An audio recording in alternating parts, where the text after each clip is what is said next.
কিন্তু আজকে এই যুক্তরাষ্ট্র আওয়ামী লীগের সাথে মতবিনিময় সভায় উপস্থিত আছেন যুক্তরাষ্ট্র আওয়ামী লীগের সম্মানিত সভাপতি, সাধারণ সম্পাদক, যুবলীগের নেতৃবৃন্দ, আওয়ামী লীগের নেতৃবৃন্দ, সবাইকে আমার ব্যক্তিগত পক্ষ থেকে মজিবীয় সালাম ও শুভেচ্ছা। বিপ্লবী বাংলার বিপ্লবী সংগঠন বাংলাদেশ ছাত্রলীগ 1948 সাল থেকে লড়াই সংগ্রাম মধ্য দিয়ে বাংলাদেশ ছাত্রলীগের আজকের এই পথ চলা, তারই ধারাবাহিকতায় শেখ হাসিনার ডিসেম্বরে যে প্রত্যাবর্তন হবে, সেই প্রত্যাবর্তনে আমরা যারা ছাত্রলীগ আছি সবাই সর্বোচ্চ দিকে কাজ করব এবং জননেত্রী শেখ হাসিনাকে দেশে ফিরিয়ে আনার জন্য আমাদের ছাত্রলীগ সবসময় গুরুত্বপূর্ণ ভূমিকা পালন করছে এবং ভবিষ্যতে পালন করবে।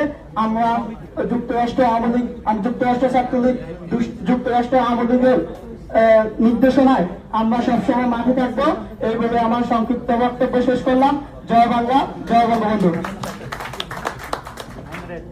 ধন্যবাদ জনাব মুন্না তালুকদারকে। আমি এই